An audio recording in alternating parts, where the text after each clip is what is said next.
Wrong one. Should be face focus. There we go. I'm here. I'm live. Welcome, 6 Plus Stevo. Thanks for joining us in the chat. Alex is joining us as well. Gary Knox joining us once again, and Marcos Castellanos. Wow! As he always comes in the chat. Rivets and Dakar also. Fantastic stuff. Stevo, you're here on a live stream. I always turn that down. I always prepare myself a brew for these live streams in this mug to prove that I'm using the mug to you. But you rarely come along, but I'm sure you've got other things going on, so that's absolutely fine as well. But just to prove that I use the mug, there we go. Got a brew in the mug, ready to rock and roll. Well, tonight, what we're going to be doing tonight, hopefully getting a bit of paint on Ghazghkull. I say that optimistically at the start of like every stream I do and get very little paint on him, if I'm honest. Thanks very much. This shirt is, again, it's a second time appearance by this shirt. So I really need to organise that new shirt fund so I can get some more new shirts for these streams. I feel like they're a little bit distracting, but it's a point of conversation, isn't it?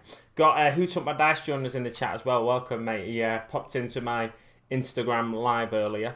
I just did a quick 5-minute video to let people know I was streaming from 7 on YouTube on my main social media output. What was it going to be? I used to be Alpha Hench. My old channel is still up, but don't upload there anymore. That's A Hench Tech Priest. Cool. I'll have to check it out if it's still live. Alpha Hench, did I follow you? I don't know. There's so many channels that over the years, I think people run out of time to do YouTube or run out of desire to do YouTube. And the channel's got David Simpson joining us in the chat as well. Who's your favourite Jordan? Michael Jordan, Eddie Jordan, or Katie Price? The country Jordan. There we go. No, probably Eddie Jordan. He's a bit of a lunatic, isn't he? Oh, Michael Jordan's a legend.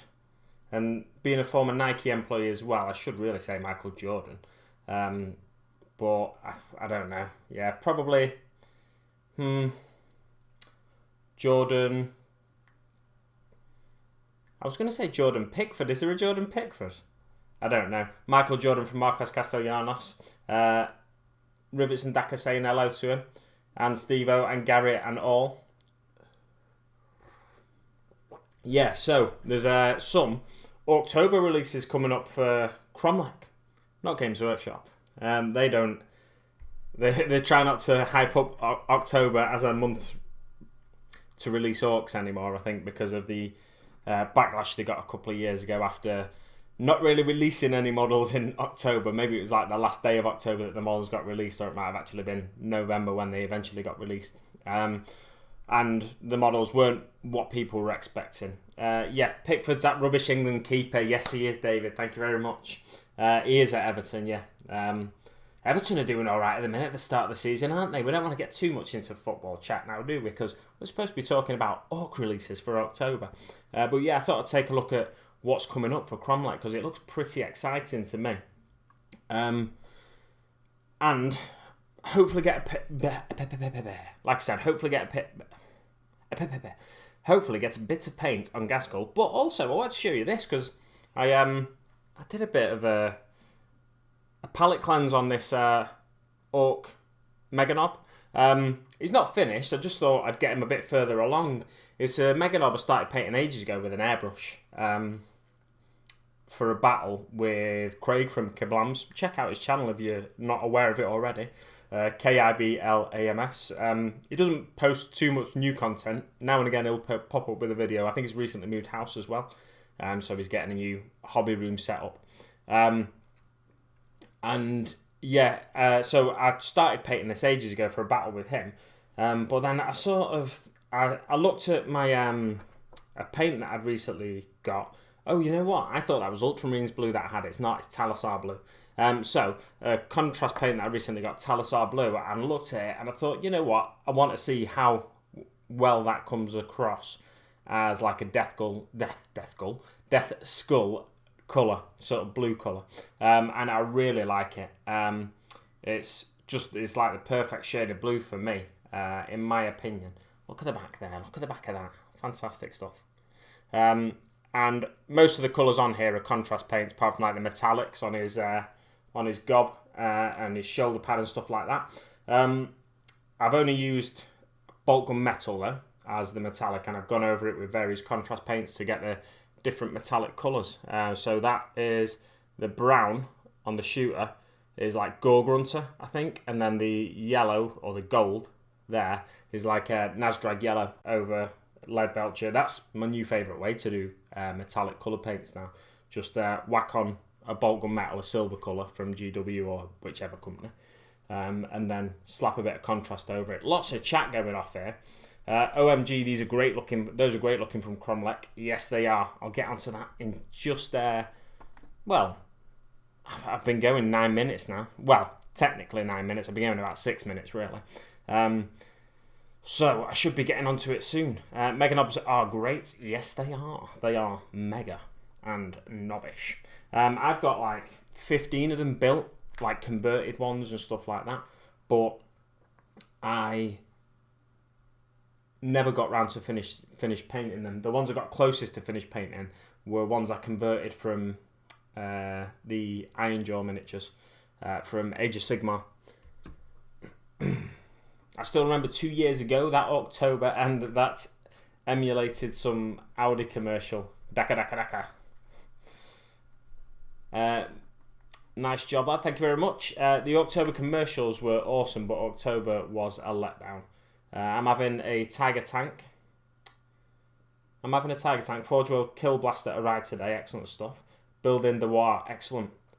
So, you can't see. That's the one downside to 6 Plus Stevo's mug is you can't see his name. I mean, I say it's a downside for me when I'm drinking on my channel. You don't want to see the 6 Plus Stevo branding everywhere, do you? But just so you can see something orky, I'll turn it around that way and you can see Stevo's orky mug there. He's even got his little 6 Plus belt buckle. That's a nice brew, that. I've not made a brew that nice in quite a while. It's a little lighter than I'd normally have as well. A little more milk. Anyway, let's get to Cromlech, shall we? Bits of War is where we want to go. And I shall do a screen share for you. Which screen is it going to share, though? That's the question. Let's find out together. It shared the wrong screen. Because I've switched my screens, I think. How do I, then, change this? That's the question. Can I edit that? I'll tell you what, I'll just drag this across, it'll be easier. Oh, wait, I've just done the wrong thing there. Bang that back there, stick that here, drag that across. Oh no, wait a minute, it's showing the right screen now. I got confused because of YouTube. There we go. It is sharing the right screen, it was all along. What is this? Why has this come up? Can't get rid of that. That's annoying. Right. Bear with me, guys. I have just made an absolute error in judgment in... Right, just click something random and see what happens. Anyway, right, so the ancient tombs, that's not what we want. We want to go back, don't we? And we want to click on this little October 2020 previews. Hopefully it doesn't take us to Facebook. Nope, it takes us to this page. So, the October is almost here. In this article, we present to you all of our October 2020 releases. Make sure you come back every day. The daily, I've not seen today's update, have I? No, it's Tuesday. I have seen today's update. This was yesterday's, the one I'm going to show you first, which I'm excited about, and then I'll show you today's update as well. Oh no, today's update I'll show you first because it's closer to the top. So this is the Tiger Wagon from Cromlech. Can I big it up at all? Yes, I can. I don't think we've... Can I turn it? I'll turn the sound up a bit so we can get the music as well.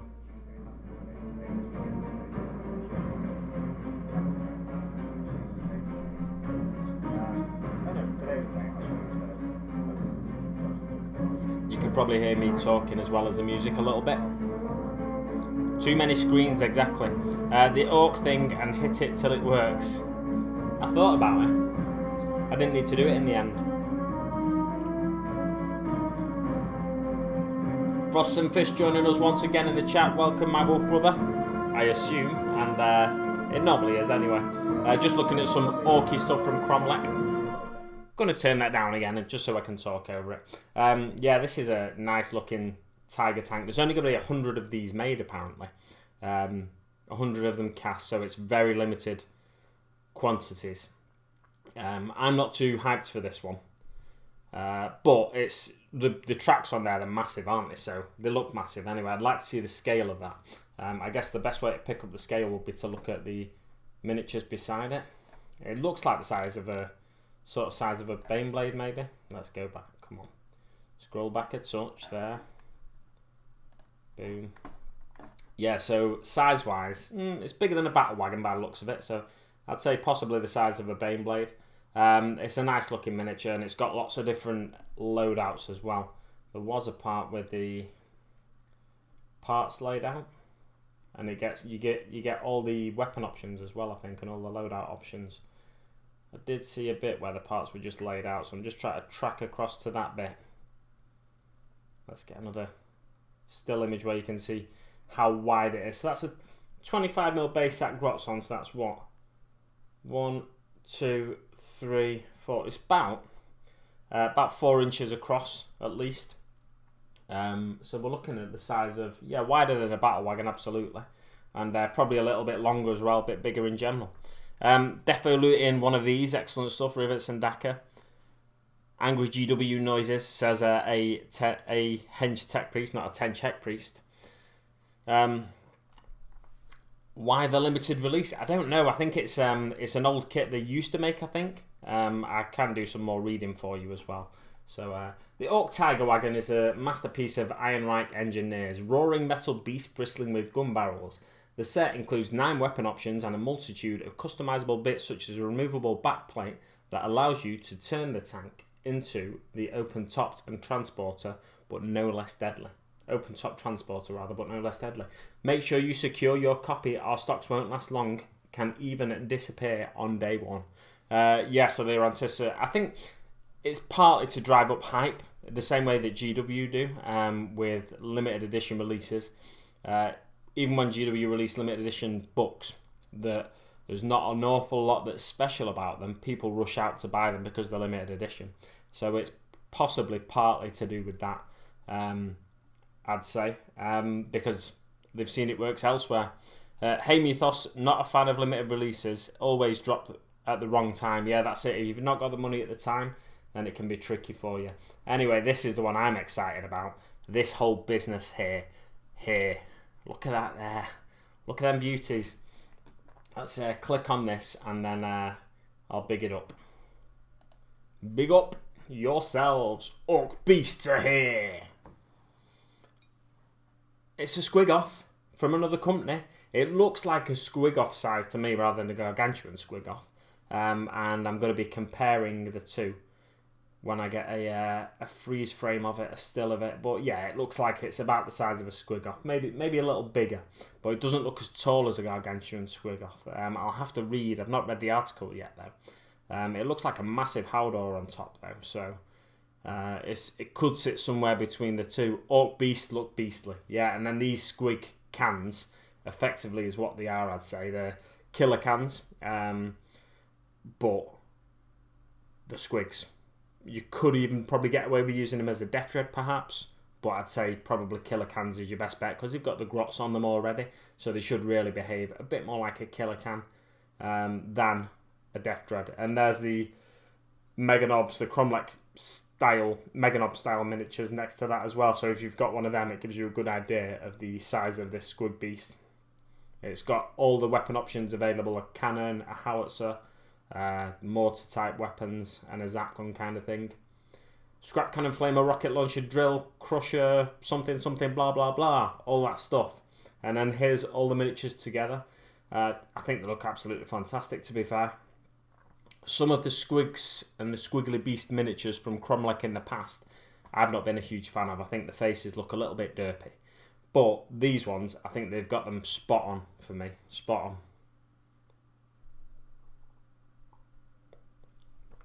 Oh, lovely jubbly. Right, well, gives you an idea of what else I watch on YouTube. Let's scroll back a touch. Just want to see that other weapon. Spark energy cannon, yeah. So it's got an energy weapon, a mortar weapon, which is a lobber, I'd guess, and a cannon, which is like a cannon for an orc. Gargantuan Squig off back in stock at Forge World, yes. I already have.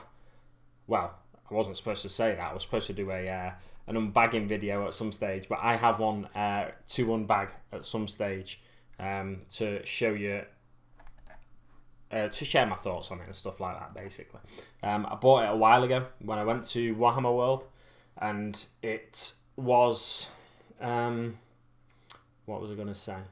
Oh yeah, so it wasn't up on the website at the time, but I just, on the off chance, I asked if they had any in stock there, and the guy in the Forge World shop said, yeah, we've got one in stock. We're not putting it on the website. They weren't putting it on the website at the time because they were having troubles with the molds, so they were just trying to produce them in low quantities and sort of testing the molds after they were getting, the molds were getting reworked and stuff like that, I think.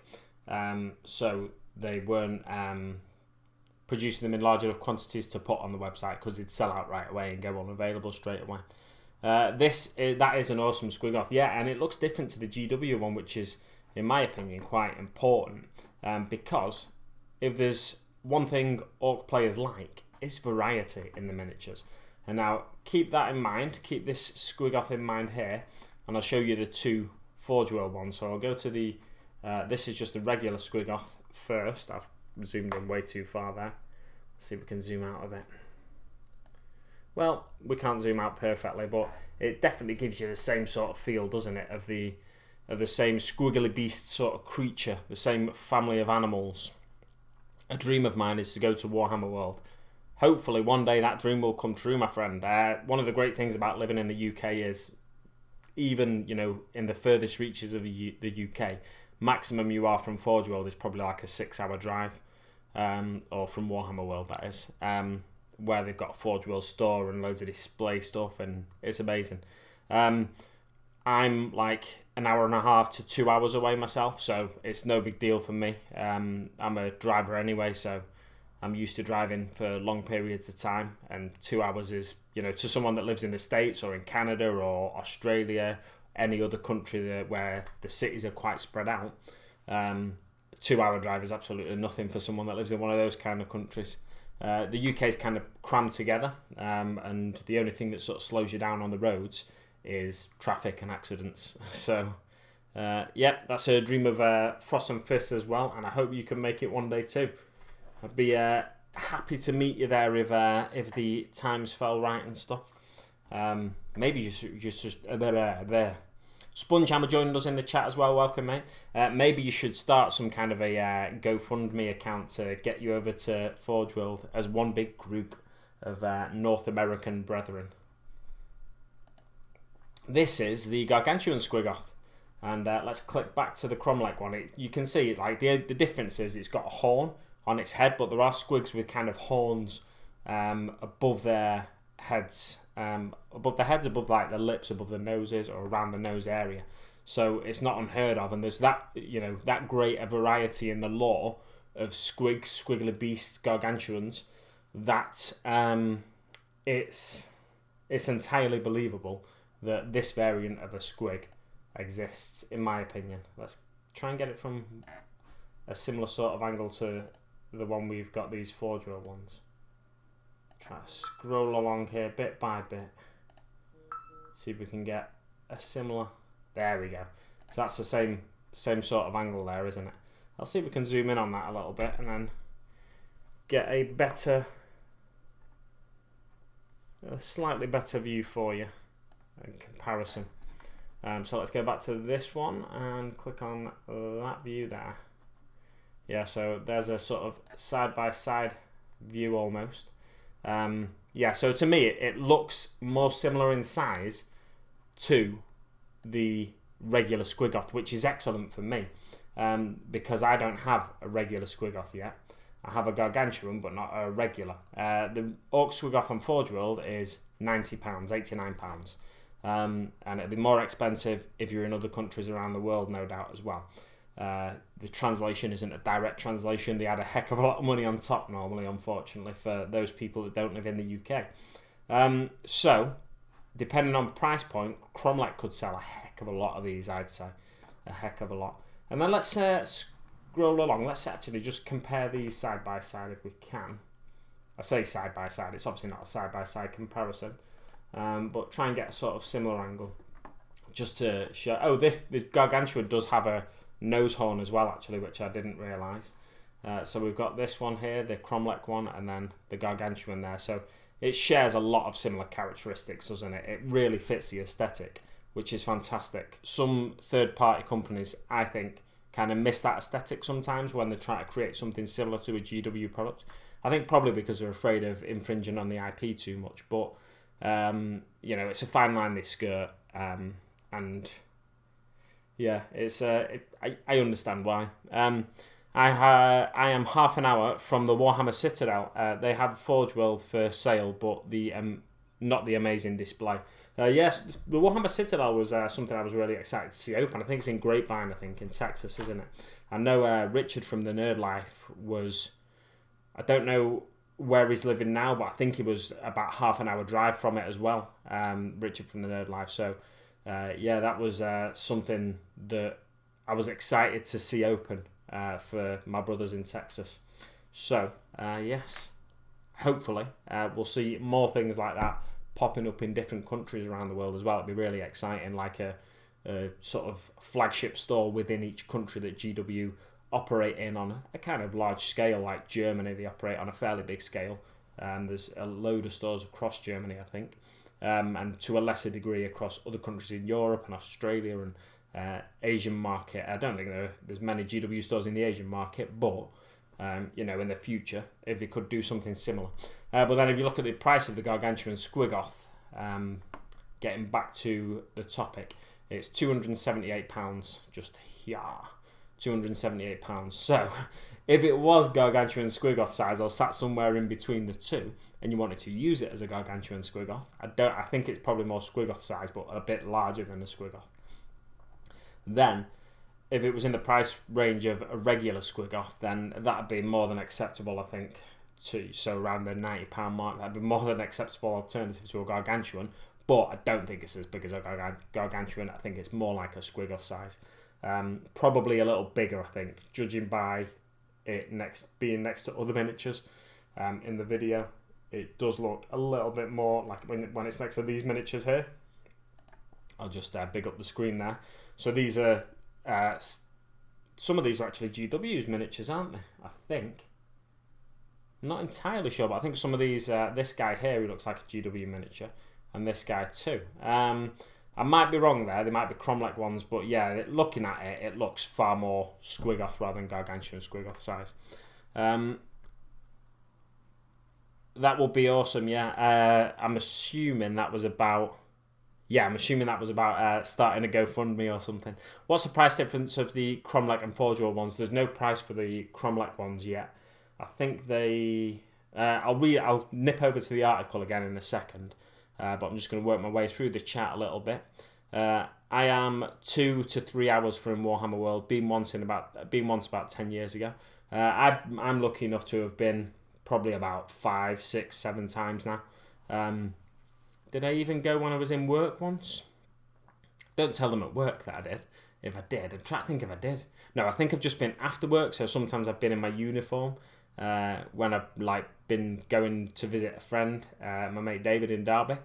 I have been after work, gone to Nottingham before going to Derby, so overshot Derby and gone to Nottingham and then back over to Derby just to pick stuff up and make ridiculous purchases that I don't need to make because the miniatures sit on my shelf unpainted for ages, which I am amazingly proud of myself that I'm just going to go to the face focus cam here. Don't be alarmed, it's just it's not a Squiggoth coming from Cromlech, it's just the Big Mac. So I'm amazingly sort of proud that I managed to get this miniature painted in just over a week. I don't paint miniatures that quick, but the Sergeant Ripper Jackson one, I thought, you know what, I'm going to go home and I'm going to build it. I said that to the guy in the shop and I thought, I've got to stick to that now. So I went home and I sat down in front of the TV for a bit. But then before I went out that night, I made sure I got it built. And then the next day, I sprayed it, and then over the course of the next week, I painted it. So I finished it on Saturday. So I was really excited to have finished that miniature in such a short space of time. I wish I did that with more miniatures myself. The currency exchange for Canada is way off when it comes to Forge World. Way off, I know, yeah. What project would that be? I'm not sure. I can't remember what I was talking about, unfortunately. Plus shipping, yeah, shipping as well. GW don't have the copyright on scales, horns, and armor exactly. So that's why you can get. Actually, yeah, he's got scales, hasn't he? This guy. Let's get back to that screen share.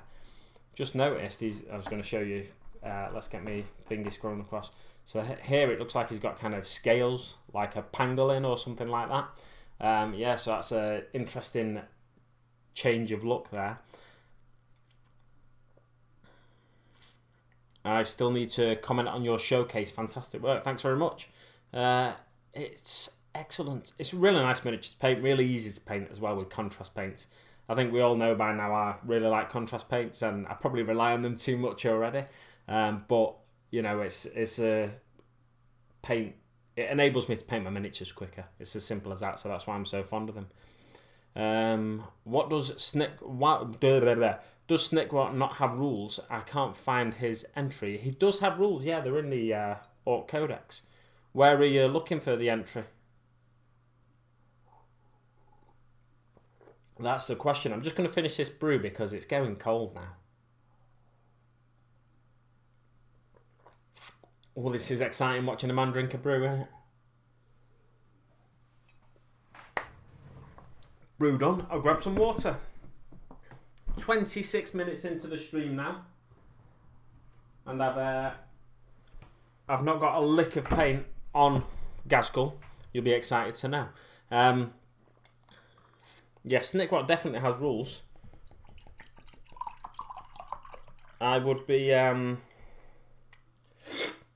Oh yeah, he's elite choice. He's not an HQ choice. Yeah, says who took my dice?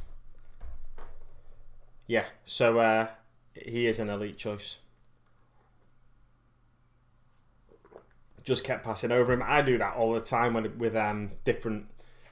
Not that I look in the codex an awful lot because I don't play an awful lot. But when I do, if I'm looking for a particular entry, I just can't find it. Where do I want to put this bottle? I'll put this down here. Also, I want to talk to you briefly. I've not finished this book yet. About this book, this War of the Orcs book. This is one of the Warhammer Adventures books. I kind of like the way the orcs are depicted in it. With the Warhammer Adventure books, in general, they aren't as grimdark as you'd expect from Black Library novels for the ones written for adults, or for people that claim to be adults, at least in terms of age. But these Warhammer Adventure books, they sort of get across the Warhammer universe in general. At first, when you met the orcs in that book, when people came into contact with the orcs, they seemed really stupid, and they do. I think all the way through the book, they seem a bit stupid. I think it's quite interesting though that they do that, because it makes me kind of. If I was a kid, I think I'd like the orcs more if they were stupid. Although back in the day, I didn't like the models because I thought they looked stupid, but not looked dumb or anything like that. I just thought they just didn't look scary, and I don't know. But yeah, I really like the way. I've still got probably about a good 70 pages of it to read, but I like the way they've got across the character of orcs as a race. Although, if this was an adult's book and humans were coming into contact with orcs, I don't think most humans would last that long. And these are kids that are coming into contact with them and stuff, and it's just like it's kind of like a flowery version of the 40k universe.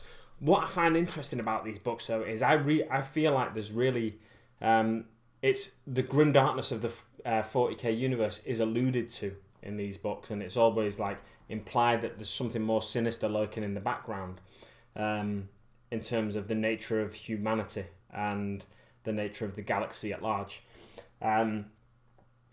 But they never outright come and say the galaxy is a horrible place.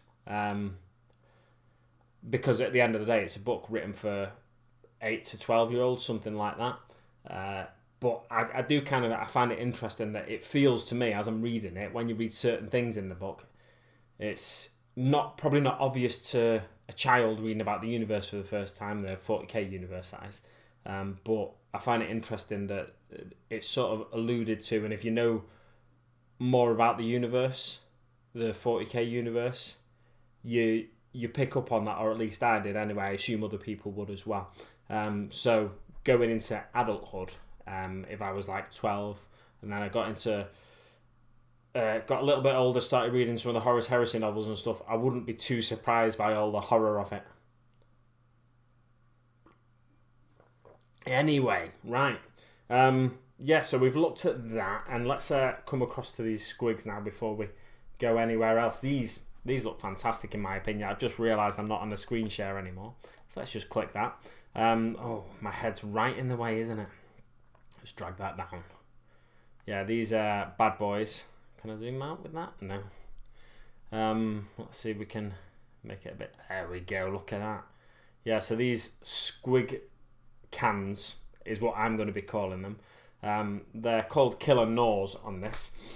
So, yeah, they're just killer cans, aren't they? They've got a grot drive in them, or ride in them in this case. They've got buzz saws, or can saws, and can claws. They've got what looks like a grot blaster here. What looks like a big shooter here. And then on the other side, what looks like a flamer here. Sorry, I've just realised I'm not actually on the right screen to be showing you. So it looks like a flamer on this one, a big shooter on this one, and then a grot blaster on this one. Looks like to me anyway. So it's interesting that they're giving you all the weapon options and everything. I'm just going to scroll across to see what they call them on here. So they call them the scrap cannon, which is the grot blaster.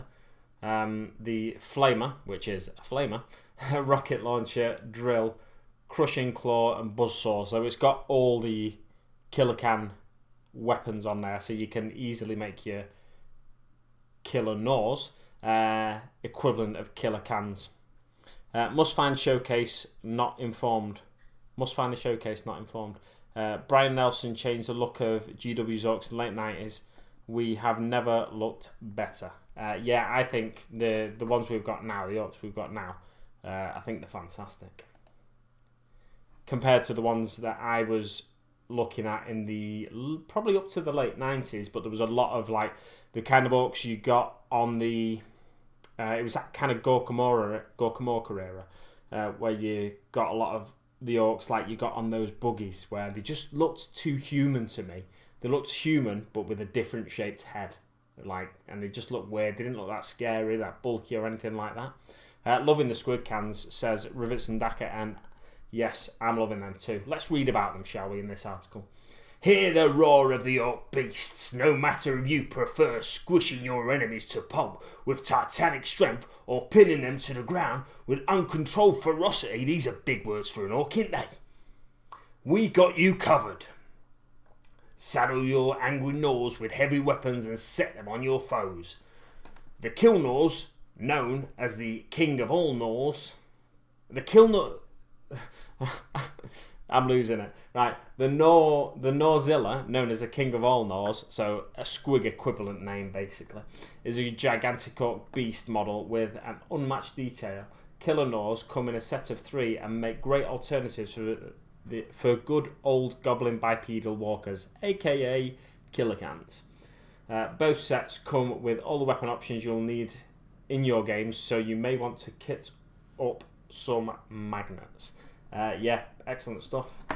Meanwhile, you can find our previous October releases on the Bits of War web store. Let's click shop now, and let's see what's available from previous releases. It's all the scenery stuff we've seen over the past couple of years.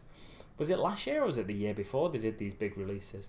This excellent landing pad fort kind of thing, and Steve-O looked at all this stuff last year. I really do like the Orc Mine Layer craft. They're all MDF, or most of these kits are MDF, and then there's the Jet Fighter as well, fantastic looking kit, and then the Rock Band down here, another great looking one with sort of Freddie Mercury grot as the front man there, and Slash with a top hat there as the guitarist, and so on and so forth. You'll have seen all these on previous videos from Steve-O, and if you've not, go check out 6+ Steve-O's channel, because if you subscribe to me and looking for orcs, I don't have as much Orc content as Stevo does, do I? So, if you want a dedicated Orc channel and you're not already subscribed to Stevo, make sure you do, and you can go back and check all his videos from the past. I think it was last year when most of these kits were released. But yeah, excellent releases year after year now in October or October from Cromlech. Right, is there anything else I want to talk about? Oh, that's my YouTube channel. Right, there's nothing really else I want to talk about in terms of Cromlech releases. At price point, they're not available to purchase yet. But let's go back to, click back, and let's go see if it gives us a date we can order these from that I've probably read out and completely forgotten. No, it's just giving us the previews here. Previews are up till the 26th, so that's this Friday, I assume. 21st will be Monday, Tuesday, Wednesday, Thursday, Friday. First, second, third, fourth, fifth, sixth, so Saturday that is, the 26th. October is almost here, so I'll represent to you all of our October releases. Make sure you come back every day, check for the updates. It doesn't say when they'll be available.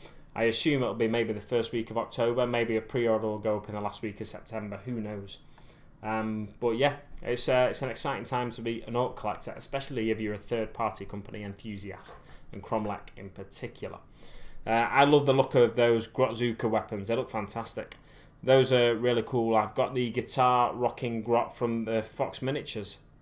He's going to go on top of my Bobe Breaker, I assume you mean Bone Breaker, to rock out as my battle wagon charges into battle. Excellent stuff. You need some big speakers on that as well, I think. Let's come back to my face, shall we? And I might get a bit of paint, a lick of paint on Ghazghkull. Should I? Might as well, eh? Let's go to work on his jaw, on his gob, iron gob. This thing here. Will it focus? I hate watching videos where people are just like, focus, and it never gets to. It does focus for a split second, but yeah. So I don't like to say focus when I'm recording this off.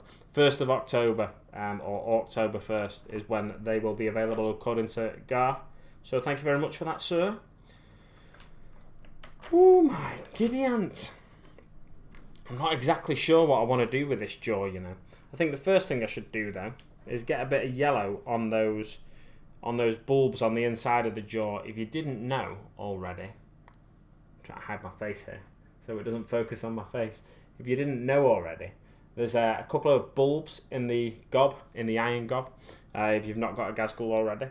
So what I'm going to try and do is light them up with a bit of the old Nazdrag yellow. Nazdrag yellow. I don't even play shooting orcs. I need grots to fire my weapons, but that tank looks amazing. It does indeed. It looks fantastic in my opinion. Only 100 of them. Did it have? No, I was trying to think if that one had a price. It didn't. I got mixed up because when I first saw the number 100, only 100 being made, I thought to myself, oh, it's going to be £100. But no, it's 100B made. Right, now I'm finishing the Salamander Suppressor. Excellent stuff, Alex.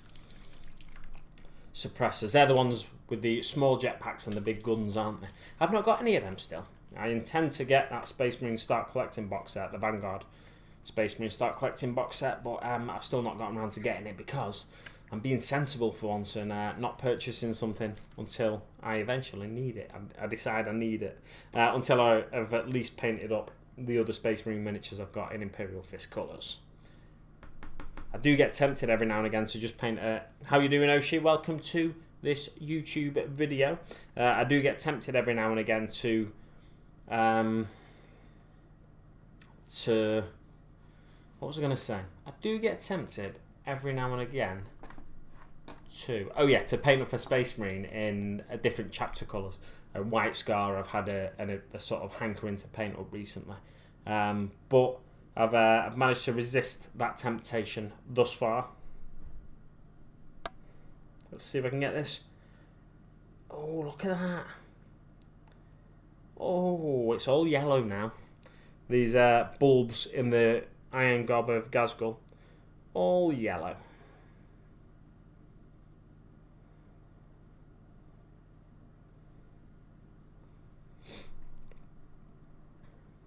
could get some tiny LEDs and sort of wire them in here. I think I've seen that on some people's paint jobs. Do some white scars, says Mythos.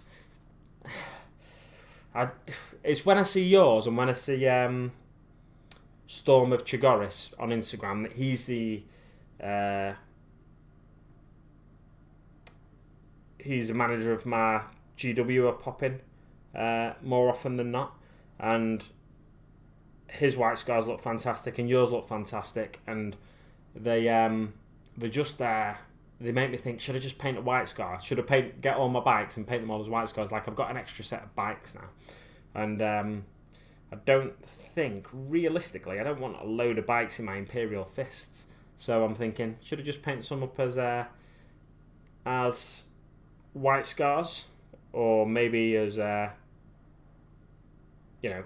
another chapter, say, Dark Angels. God forbid, Ravenwing, what? I forgot to share. How long are you going today? I don't know how long I'll go for, to be honest. I did think I'd just go for an hour. But I may go a bit longer. Let's say I'll go for at least another 50 minutes, I would have thought.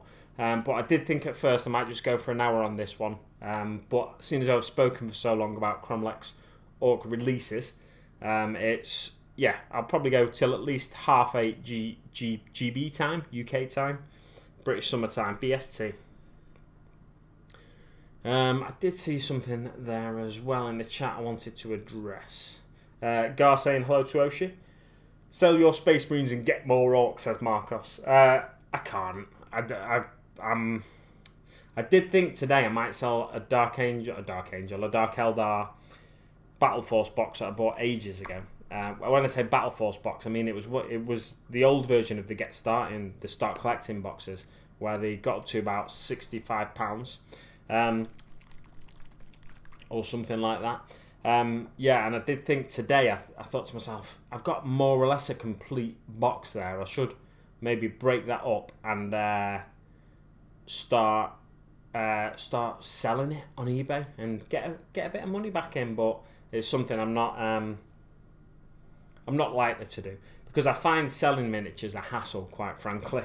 I'd rather just keep them there, knowing that they've cost me money, and not have the stress of selling them. It's probably not stressful to most people, but I'm a very disorganised person.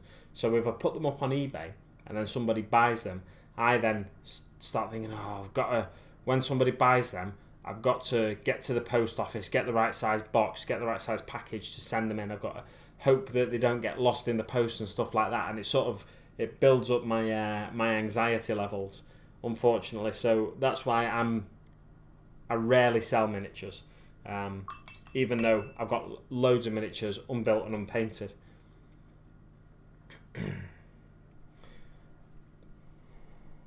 Rivets and Daka saying what Marcos said, I need to get rid of my Space Marines, everyone's saying. I do love the Imperial Fist, so the colour scheme. I used to hate the idea of brightly coloured Space Marines. My Imperial Fist, I paint in kind of like I paint using the Nazdrag yellow, so it's kind of like that pre-heresy Imperial Fist look that I go for, with a black trim. So I paint them as 5th Company, I think, which is black trim. And yeah, I kind of like that. I really like that colour scheme. And it means I'm not just painting, I was going to say it means I'm not just painting the same colours over and over again, but really in an Orc War, they should have multiple clans, so all your Orcs, in my opinion, at least, should be painted in all different colours. But yeah, for variety of miniatures to paint as well, I'm fond of, like, when I first got into the hobby, I was massively into Eldar, and I started thinking today or yesterday, should I pick up one of my old Striking Scorpion miniatures that got me into the hobby and paint one of them up in like the old fashion, maybe using newer paints like the contrast paints. Oh, exciting times. Oshi saying hi to Rivets and Daka as well. Orcs! Excellent stuff. Let's get some Black Templar out. I wasn't sure how I was going to paint this, but I think I'm going to go. That's one thing I've not got on my browser over here. I've not got the Ghazghkull image that I normally have up on these. Let's just type into Google Ghazghkull Thraka. G-H-A-Z Thraka.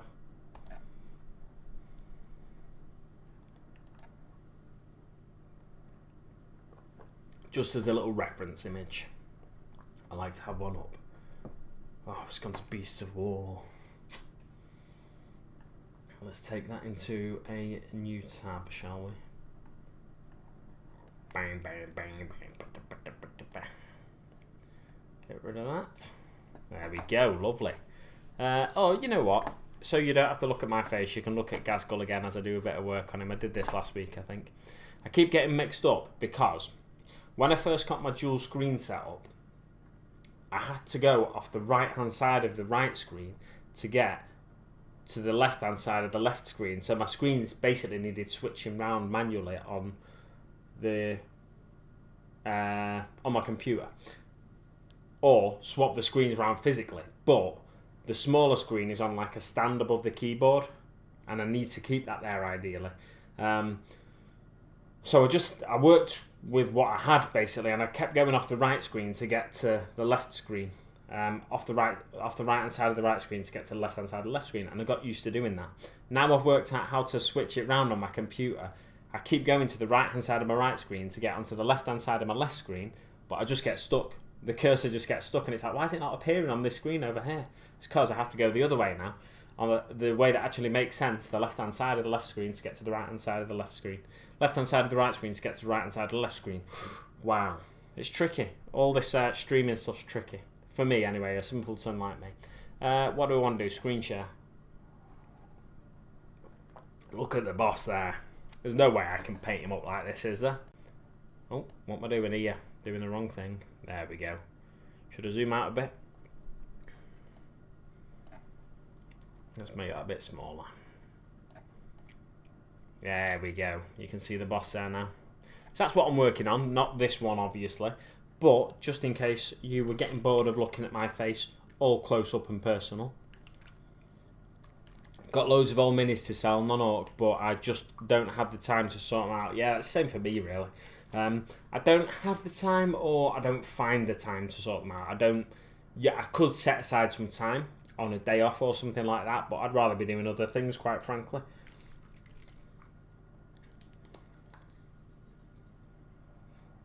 Yeah, so I'm going to go for some Black Templar on his gob now. I don't know whether to try and paint the checks in.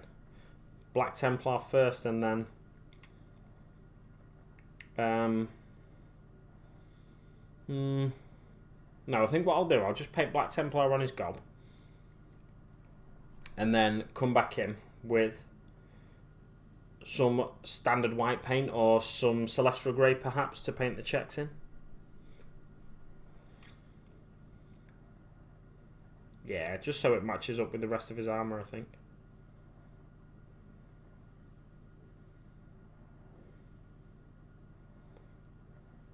Whoa. Got 7 viewers at the moment. This regular Tuesday streaming thing, people seem to be realising I'm live and stuff and popping along on a regular basis, so it's going quite well for me at the minute, I think.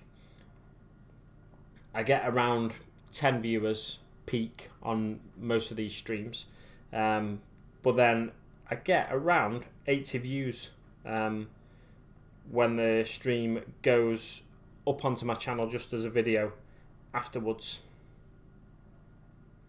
And my Ripper Jackson video that I posted on Sunday, the showcase video I posted, that got 92 views so far. So my live stream post live views, as you might call them, they are comparable to my views on my regular videos, which is pretty interesting.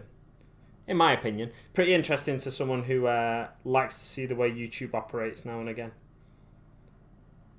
And if you're thinking of getting into YouTube and stuff, don't be discouraged when certain videos don't get the same number of views as your previous video, because people don't want to watch all your videos. Most people don't. Some people get really invested in YouTubers and regularly, straight away, go to their channel to see what the latest video is and stuff. But not everybody has that kind of appeal. I don't think I have that kind of appeal. Not to most people anyway. Some people really fond of watching my videos, so they will go straight. They'll have pressed the bell icon and they'll go straight to my channel when they see I've got a new video up and stuff. but not everybody can dedicate that kind of time to watching a content creator. So don't be discouraged if you don't develop that kind of viewership. And I think you kind of have to encourage that kind of viewership as well. If you want, if you want to really grow your channel, you have to encourage people to check your content out as soon as it goes up. And I try and do a little bit of that, like doing a quick live, Instagram live before this went live, about 20 minutes before it went live. Greetings, Black Toe Studio. Welcome to the chat. Yeah, I try and do a little bit of that, but I'm not dedicated enough and organised enough really to and I do feel a bit cringy sometimes.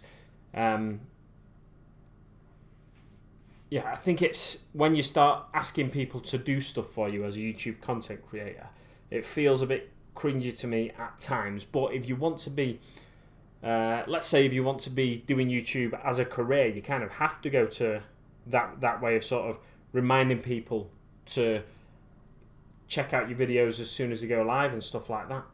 And that's why people do that, because they want to be successful on YouTube and stuff. And I, for a time, toyed with the idea of being able to... Excuse me, I'm very gassy tonight. I seem to be on all my recent streams for some reason. I think it's because I do these streams after I've eaten my dinner, that's what it is. I need to maybe give it another hour or so before I start these streams, but because I start work early quite often, I'm back in work tomorrow, I've had a couple of days off, but back in work tomorrow, because I start work quite early often, I find that it's... I can't start the streams too late. This one I'll go for at least another 40 minutes I reckon though, as I get a bit of paint on this Gazzy miniature. I'm thinking, should I do a second coat on some of his armour, or should I just start painting the metalwork on his claw? You know what, I'll start painting the metalwork on his claw, I think. Gar saying, hey up BTS. BTS in the chat. I've never noticed Black Toe Studio is BTS. Yeah, BTS is a Korean boy band, if you weren't aware. Got a good song out at the minute, can't remember what it's called. It's the first English language song. Oh, I watched a Korean program today, actually, on Netflix, after seeing someone recommend it on YouTube. I watched the first episode of it. It's called The King. First episode's like, it's kind of... It's a bit out there. It wasn't from a thing called The King. You wouldn't necessarily expect it to be like a sci-fi sort of alternate reality kind of intriguing drama. But it is like a sci-fi alternative reality kind of intriguing drama thing. So I'll be watching a bit more of that when I get time. Who knows? I may watch another episode after this stream. First episode was 1 hour and 8 minutes long though, so if they're all that long, my word. I'm going to be watching that for a while, aren't I? I guess it depends how many seasons there are there. Great chill after work with an after dinner Stella. I do like a Stella now, you know. When I was younger, I never used to like Stella. But I do like a Stella à toi every now and again. If I see a Stella in a pub and there's not really many... Normally I go for a darker beer. So if there's a Guinness in a pub, I'll go for a Guinness, or if they've got ales on or something like that, I might go for a particular ale. But yeah, nowadays, if I go if I fancy a lager, Stella will be one that I go for if they've got it on. I don't know what it is. I think I find it a lot crisper than I used to when I was younger. I don't know. I find it too. I don't know. Didn't like the taste of it at the time. I'm really happy with the few regular viewers I have. I'll keep doing it just for them, if need be. Yeah, that's the best attitude to have, I think, is keep making videos for you. If you want to put content out there, and if you want to, especially when you're doing community review videos, the sort of thing I've seen you do before, Gar. Just keep doing the videos for you, and your viewership will come to you. Especially when you're specialised in one particular branch of the hobby, like orcs. Yeah, the viewers will find you, and it's really, I don't know, it's encouraging to know that someone like me can make videos, and people will come and watch them. People will tune in.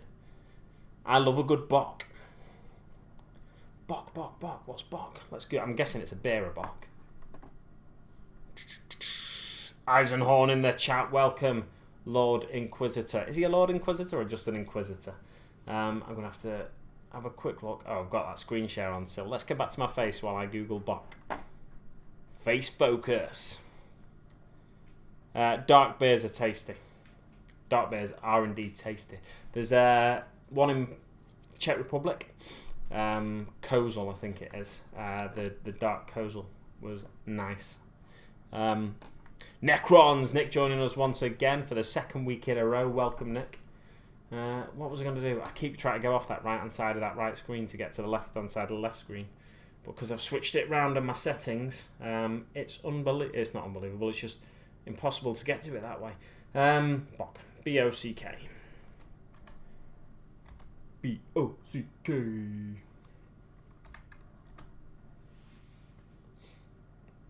Oh yes, there we go, it's a dark beer. Bok is a strong lager of German origin. What is going on with this screen? Several substyles exist, including male Bok and paler. Hopped version, generally made for consumption at spring festivals. Doppelbock, a stronger and maltier version. And Ice Bok, a much stronger version made by partially freezing the beer and removing the ice that forms. Oh, exciting times for beer, isn't it? German beers in general are excellent because in the UK, the major beer producers in the UK use a lot of chemicals and preservatives and stuff like that, which has led me and numerous other British people to believe that's what gives you the hangover, because I've been to Germany and had loads of beer and not had the same hangover that I get in the UK from having less beer.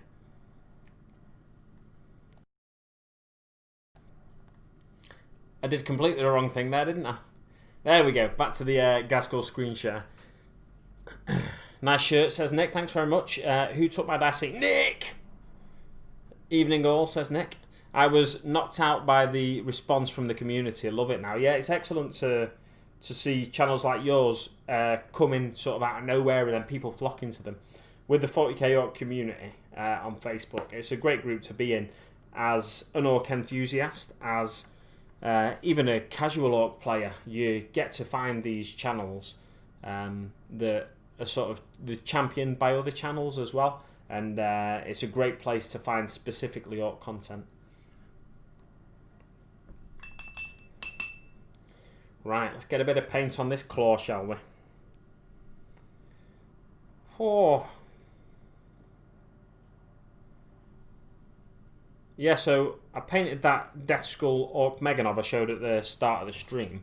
I painted him up, and the paint I used, the Talasar Blue, was a real surprising match to whatever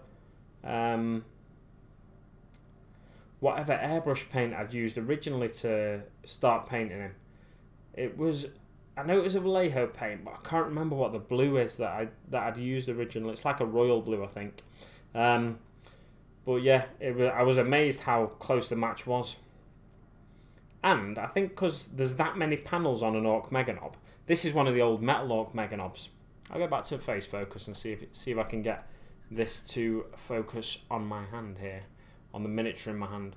So this is a metal Orc Meganob. They've not actually changed much to the plastics. I've made a few plastic additions, like the banner on top there. I think, yeah, they're both metal arms then, but the banner on top is a plastic addition. And I think you really struggle to see where the airbrush paint is on that and where the Talasar Blue is. It's a really surprising match. So I'll definitely be tackling some more of my Deathskull Meganobs in the not too distant future when I need a quick palette cleanser between miniatures. But I've prepped another miniature to start painting for I think I'm going to do an all-female kill team that isn't Sisters of Battle, and get them painted up for next time I play kill team, perhaps. It's the Imperial Primaris Psyker from, I'll show it, yeah, from one of the Blackstone Fortress expansions, that miniature. So I'll be painting that one up next.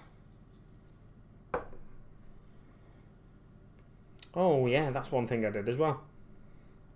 I forgot, I thinned my, to do the claw on that Meganob, I thinned my metallics. Normally I don't like to thin my metallics, because it spreads the metallic flecks out a little bit, and you get a sort of weird effect sometimes. But I actually thinned them to paint that Meganob's claw, and for the first time for me, it's actually worked really well. Normally I don't get it to work very well when I'm thinning metallics. But I'll do it on Ghazghkull as well, seeing as though I did it on him and I got such a good result. The chat's going mental at the minute, looking at it out the corner of my eye. So I just want to finish this claw, and then I'll perhaps read through some of the comments. Let's see if we can't get this claw finished up pronto.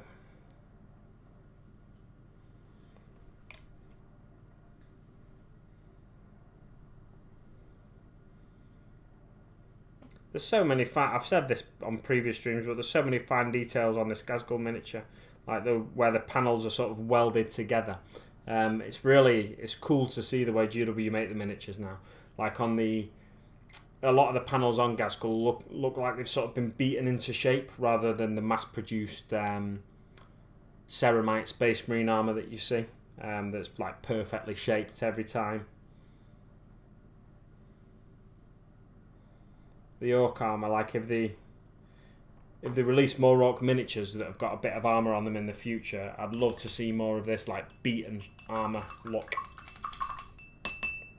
Just trying to get a bit more water on my palette there. Get a bit more paint on it as well.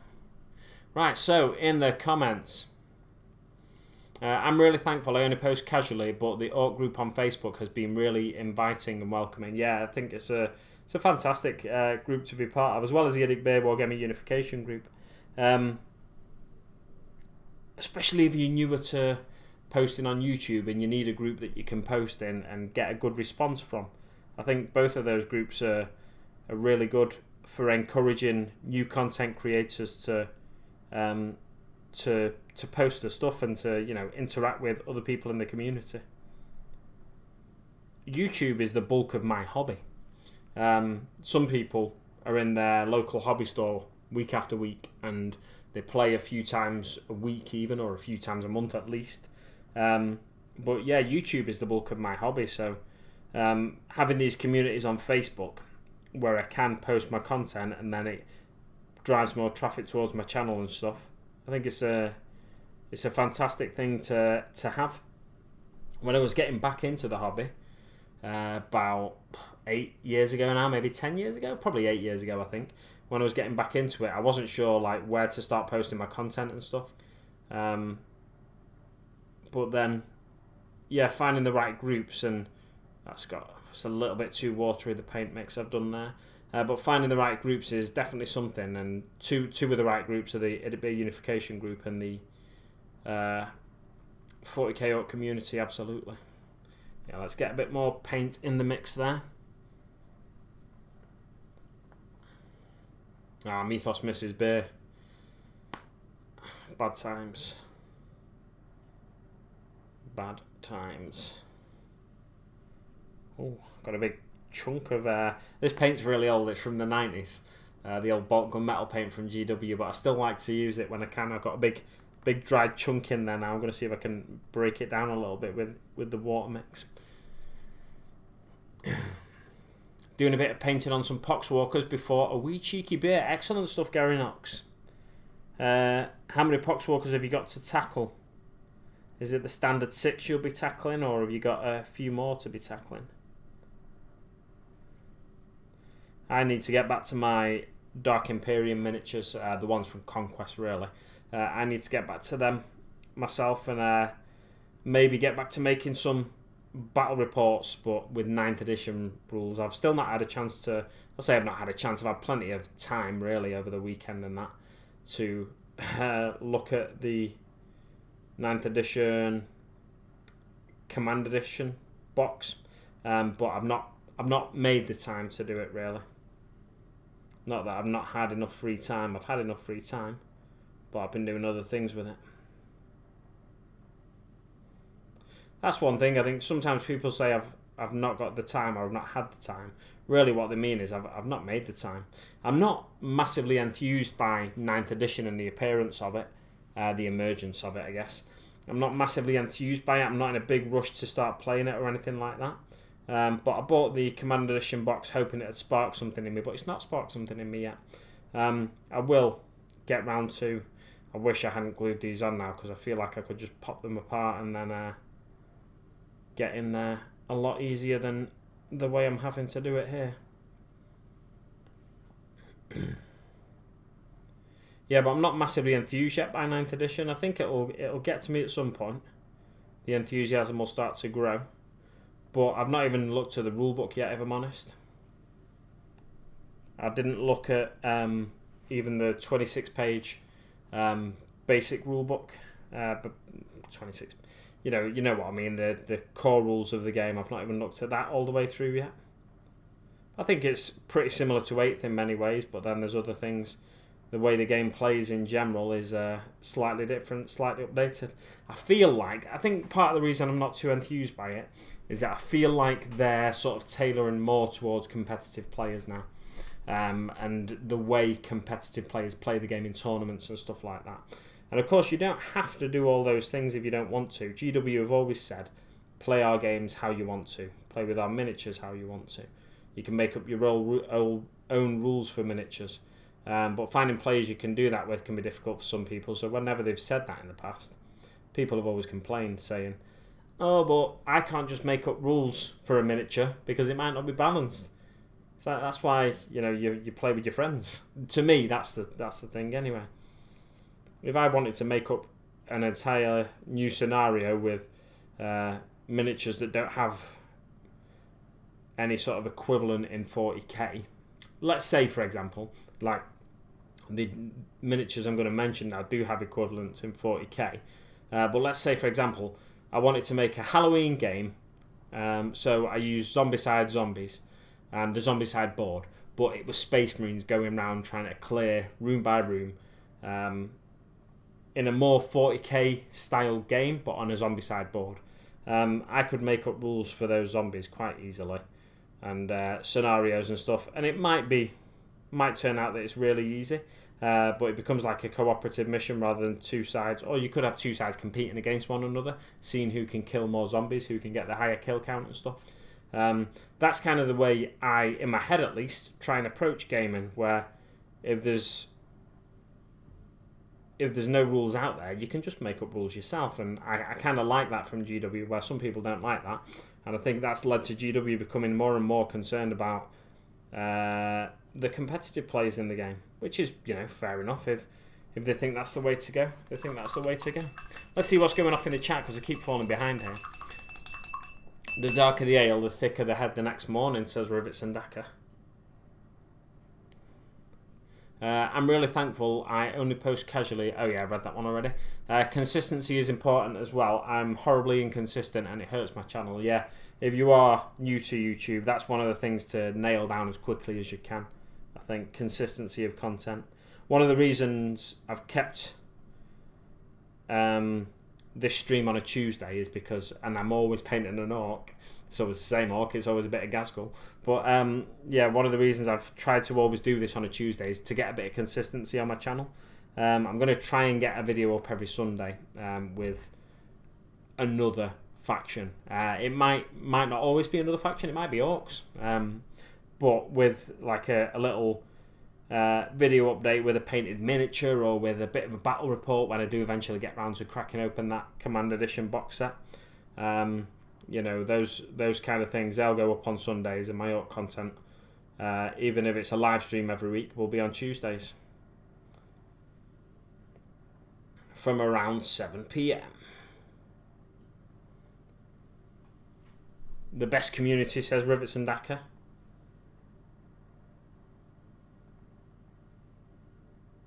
Just try to make sure I get all of this claw here, so I may go quiet for a few seconds. But I can see you're all talking amongst yourselves. We've got 9 viewers at the moment. Excellent stuff. Try to get maximum coverage possible. I assume Nick's still working on plenty of Necrons. What were you working on the other week?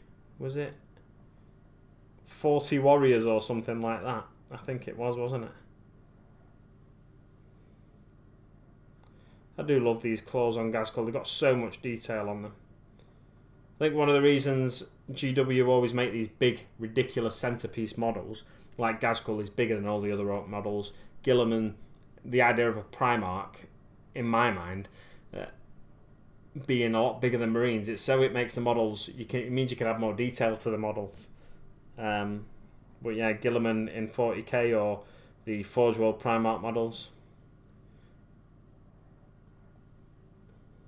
Because it'd be a bit weird, wouldn't it, just walking down the street and see this 12 to 14 feet tall giant coming the other way in all this armour.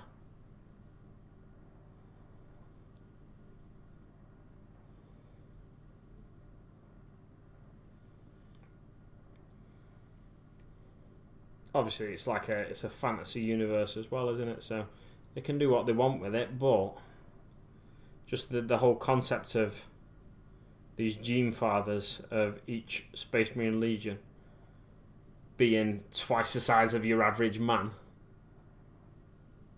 It's crackers. Absolute crackers.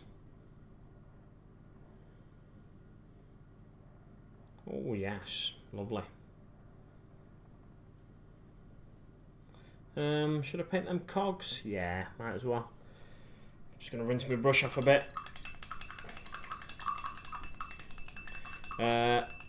Frost and Fist, I need to paint up my Mega Knobs this month for 1,000 pointless. Get to it, mate, get to it. I'm sure you can get it done. Necrons and... I'm just reading the end of Nick's names there for some reason. Idic Bay 40k, Necrons and more. Smile, you are on the vlog. I'm on the... And feel free to shout yourself out. Excellent stuff. Way! Someone in this chat hasn't hit the like button, says Eisenhorn. And the Inquisitor will find out who it is and hunt them down, and they will be subject to summary execution. I keep trying to go off the wrong side of the screen. 10 likes I've had now, and only 8 viewers. That is spectacular. That's people popping in and out, I'm guessing. I just realised I was scratching my ear with my paintbrush on camera as well. What an absolute numpty. Absolute lunatic. Let's go back to the Ghazghkull reference. Thank you very much. Fixed as well. Thank you very much, Eisenhorn, for staying on top of that. It's severely affecting my output, but the money's great.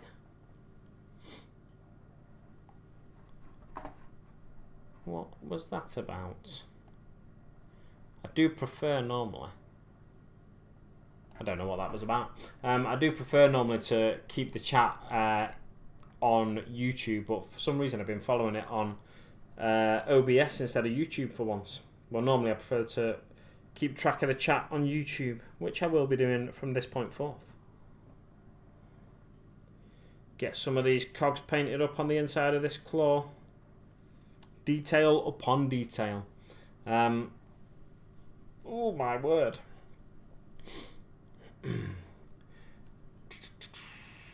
Right, where were we up to there? The Unification Group is such a great mix of people from all walks of the hobby. The Orc Group is their best singularly focused group.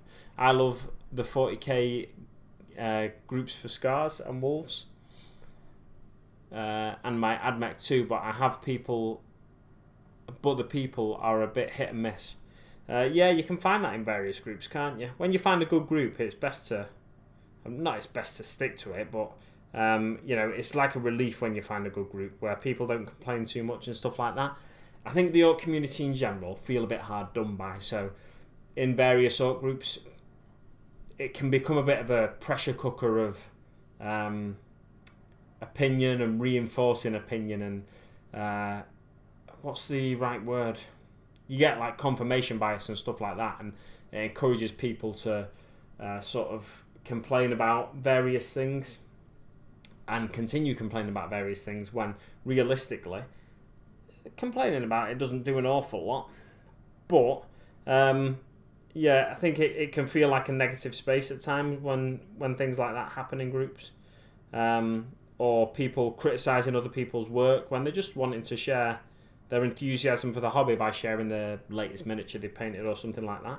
And it might not be the neatest paint job, but it might be their neatest paint job. It might be the neatest paint job they've ever done. They might be proud of that paint job. So You know, you shouldn't go criticising too much, and if someone's not asking for comments and criticism, definitely don't go criticising too much. Just say, oh, you know, great to say something along the lines of like, great to see you've got a miniature painted, fantastic stuff. You know, be encouraging where you can. I think people forget that sometimes. Not everybody's at the same stage of the hobby as you are, and you can probably affect someone's enjoyment of the hobby just by a throwaway comment that I think, you know, we've probably all been guilty of at some stage or another. What's a throwaway comment to you might be something quite cutting, quite hurtful to someone else. Got into the wrong groups early on. Glad I found you guys and left the others. Excellent stuff. I haven't had the time to play my Indomitus box yet, but on an unrelated note, I'm over 1,000 points with newly painted orcs. Excellent, Mythos.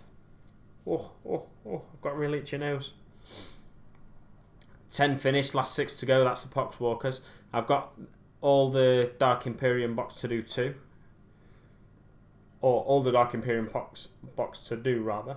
Was looking into Zombicide, settled with Gloomhaven. I've not looked at Gloomhaven myself, although I think I keep seeing adverts for it on Instagram for some reason. So I may have to look at it in the future, but I don't really play much at the minute anyway. So there's no point me splashing out on any new games or anything.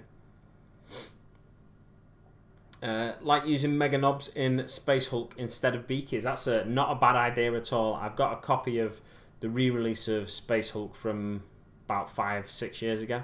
I've got a copy of that upstairs and I've not even cracked it open yet. Well, I've opened it and I've looked at the pieces and stuff, but I've not clipped the miniatures off sprue or anything like that myself. So definitely using Mega Knobs as stand-ins for the Beakies. That's not a bad idea at all, especially if you want a more orky feel. The idea of these orcs coming across this drifting wreck of a Space Hulk, and there's stories within the Orc Codex of this kind of thing happening as well, or there was at least in the 8th edition or 7th edition, 7/8th edition Codex. I don't know if it's in the... Wait, there was at least in the 7th edition Codex. I don't know if it's in the 8th edition Codex. But yeah, stories of orcs coming across these drifting wrecks of Space Hulks and basically try to take the ships for themselves and getting into massive fights with gene sealers and stuff like that, or you know, aliens that infest the ship. Papa Nurgle loves you, says Eisenhorn. That sounds awesome, Gar, says Mythos. I did a vid on Mega Knobs in Space Hulk early on. May revisit it. Yeah, I think it'd definitely be worth a revisit. It's something I'd like to check out myself. We are still complaining about Orktoy. October, you mean, Marcos there.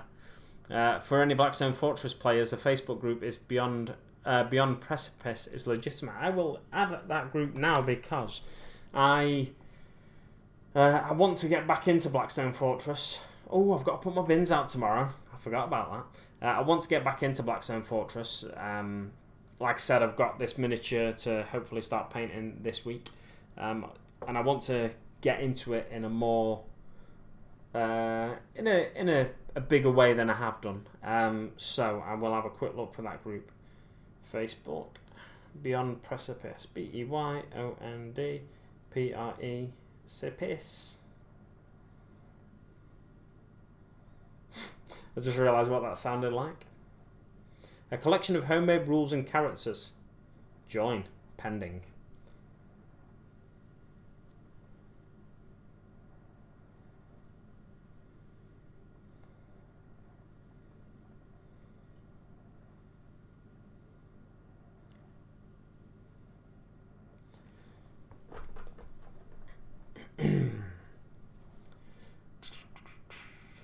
That's why the lady is a tramp.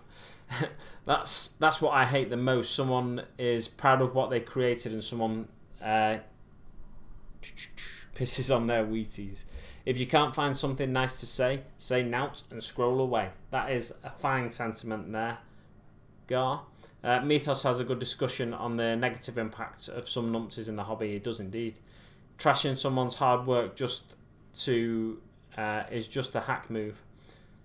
They have Eisenhorn rules for Blackstone. Excellent stuff. I'll be checking that out then, because I've still got an Eisenhorn miniature to paint.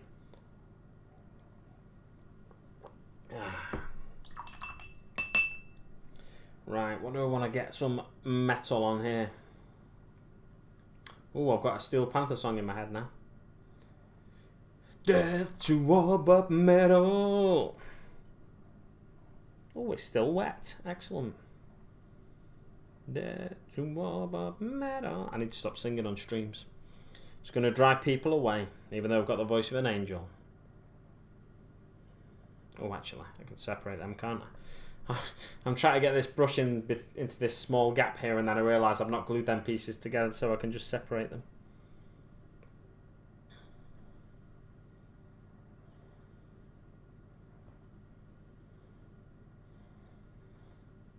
It's really interesting that GW, the way they put the miniatures together now, they give you far more detail than you need, and they've kind of always done that with like the interiors of Land Raiders and stuff, or you know, it's a sort of long-standing tradition. Like I'm painting at the minute a bottom of a cog that's in the gun arm of Ghazghkull, but you're never going to see the bottom of that cog. But I'm painting it still. At least I'm not trying to get my best detailed work on. I'm just getting some bolt gun metal on there to just so I feel like I've done the job. Let's paint the front of this. Oh, I need that reference picture back up, don't I? Greetings, Dan Skull, says Nerdy Tom. Greetings, Nerdy Tom, says Dan Skull. Right, yeah, we're going for metal all over there, kind of, aren't we?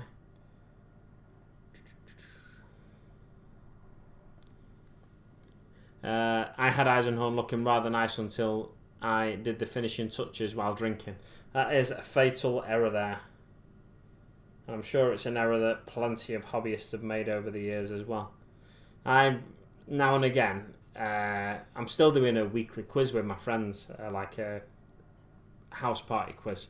Over House Party, that is the app, House Party. Still doing a weekly quiz with my friends, and now and again after the quiz I think, should I just do a bit of painting before I go to bed? But then I remember I've had a few drinks and it's like, probably shouldn't, no, probably shouldn't. Well, if I was going to stream till 8:30, like I said about an hour ago, I'd be coming off in 8 minutes, so I might go a bit longer than 8:30. Where's my... Oh, I've still got water in the cup there. Yeah, what I'm going to do is get a bit more of this bolt gun metal paint out, and then continue the stream past 8:30 probably, because I want to get some more of this metal work done. Where's the bolt gun metal? That's the problem with streaming and painting. You do things like put the paint down and then you've no idea where you put it. The thing is, it's a completely different paint pot to the other paint pots, but I couldn't see it. Absolute lunatic. Oh, I've got an itchy eye. I'm on to Season 3 of Battlestar Galactica now. I'm coming up to the halfway point, I think, of Season 3. And I'm still enjoying it. I think it was Kaiser last week that said it sort of goes off the rails in Season 3. And it's completely different to what I was expecting, to be honest. But I've never been this far into Battlestar. I think I stopped watching around near the end of Season 2 originally. I feel like I stopped watching because I moved house or something. I'm not entirely sure though. Because I moved out of my mum and dad's house and moved into my own house, the one I'm in now. And I didn't have Sky in the new house, Sky satellite television, so I couldn't watch Battlestar. So I think that's why I stopped watching originally, but I'm not entirely sure. Evening Tom says Mythos, and A Up Tom says Gar. We're all one big happy family in the chat. Yes, yes. Who talks like that? Hello, yes. Can't remember. I think it's from a sitcom or something.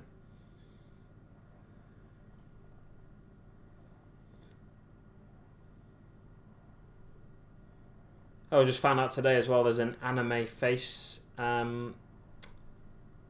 there's an anime face filter on Snapchat as well. So I look like an anime villain.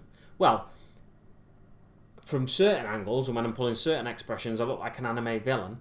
And then if I just like close my mouth and just turn my head slightly, I look like Aang from Legend of Aang. What's it called? The Last Airbender. Is it called The Last Airbender? I think it is. I still need to get back to watching that on Netflix. Because it was something I just discovered one morning when I was hungover at my mate's house. And it came on Saturday morning kids' TV. I was like, what's this? And I left it on. I was like, this is really good. But I never got round to watching it all first time round. Should I go further up? No, let's leave it there, I reckon. Just trying to make sure I don't lose any detail here. I feel like I put the paint on a little bit thick there. Yeah, that'll do. Let's do the bullets as well in there. In the magazine. I'm watching The Boys on Amazon Prime. I need to start that second season, don't I? I keep thinking, should I start the second season? But I'm watching that many different things now. I was watching Aquafina is Nora from Queens, which I enjoyed, on BBC iPlayer. And then started watching Ghosts, I think it's called. It's like a British sitcom where this couple buy a house that's haunted, or it's a very old like country estate, and they get it for really cheap, and it's haunted a bit, but they don't know until one of the ghosts pushes the girl, a young woman, out of a window. Then she bangs her head, and then all of a sudden she can see all the ghosts. And it's like it's a sitcom, yeah, like I said. So it leads to all sorts of hijinks. So I'm watching the second season of that now. What else am I watching? I don't know what else. Oh yeah, I started that Korean thing today, The King. I think I might enjoy that, I reckon. Oh, and I started Normal People as well, which is a BBC drama that I think came on at first at the start of lockdown, and I kind of wish I'd watched it then, but I just wasn't really in the mood for it. It's like a sort of romance, a sort of teen drama maybe. I can't really fully work out what it is yet, but I think it's based on a book. So I'll be watching. I'm on like episode 4 of that next, I think. But yeah, I'm sure I'll enjoy that. The rest of that. Avatar: The Last Airbender. Mythos says you are correct. I am correct. Excellent stuff. I always like to be correct where possible. They did a Legend of Korra as well, didn't they? Excuse me. Which I don't think I've ever watched. So I'd like to get round to that. I think they did a TV show, Legend of Korra. Yeah, so I hope that's on Netflix as well over here. It's sometimes people are surprised, people from other countries are surprised when we say something's on Netflix because it's not on Netflix in their country, especially the States. Things like Star Trek's on Netflix over here because we don't have CBS, the CBS app over here. Like originally in the UK, not originally, but in the 90s in the UK, all the 90s Star Trek was on Sky Television, because we didn't have a CBS channel.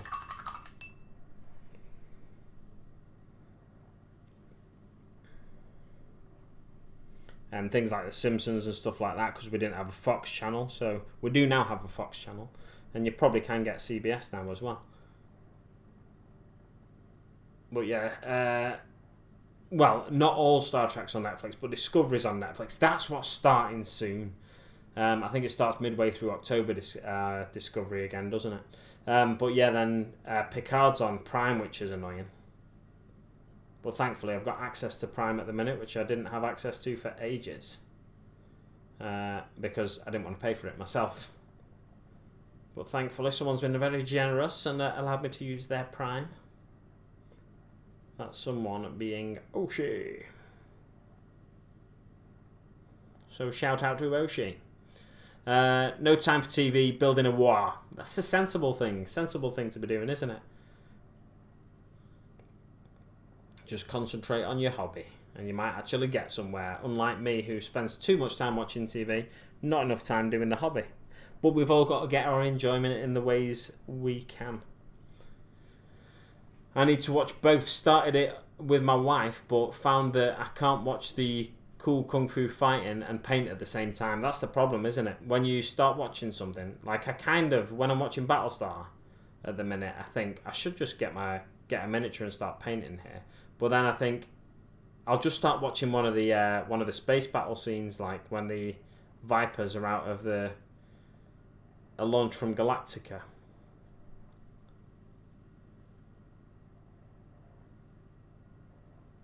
Yeah, so when the Vipers are launched from Galactica, and then they start taking on some Cylon Raiders, and just the way them scenes are shot, I love it.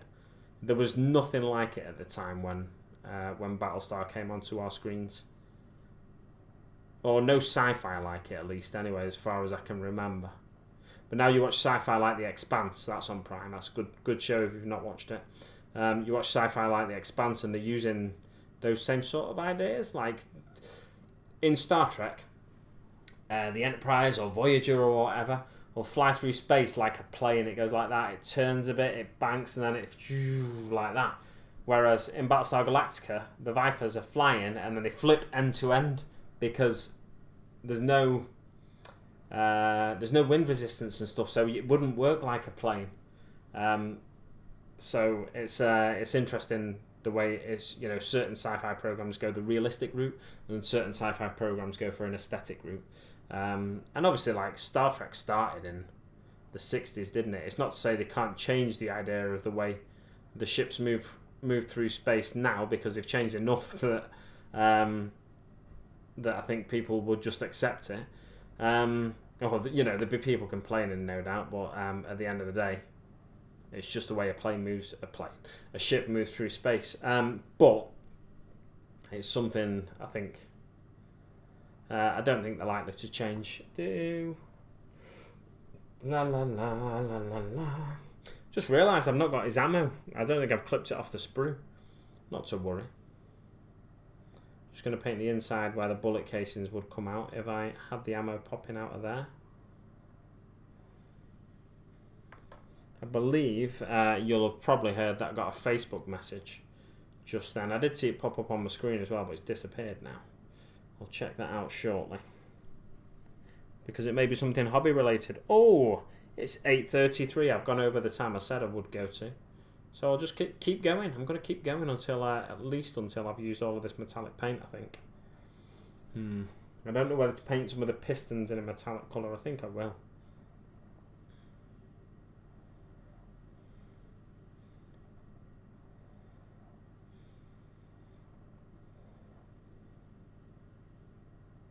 Yeah, I think I'm going to start painting. I did try batch painting for a while, but I think I'm going to start painting miniatures just as and when I fancy. So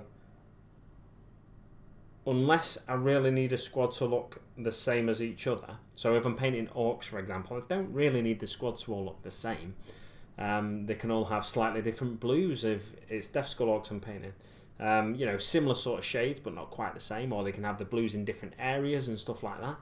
So I think I'm more likely to start painting individual miniatures again soon, because I feel like I work much better that way, and I feel like I get more done that way. So for me personally, batch painting has never been something I've been that good at, and I think because I paint orcs I can get away with not batch painting, even though, you know, you might want a squad of 20 boys, and I would get them painted quicker if I could knuckle down and batch paint. I struggle to knuckle down and batch paint. I'd rather just paint one miniature one day, the next miniature the next day, kind of thing.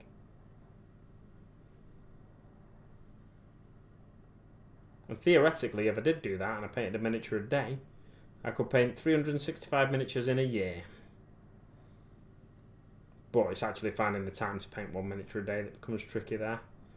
But yeah, if I got, say, 50 miniatures painted across the course of the year, that's more miniatures than I'd had painted start to finish doing a batch of 40.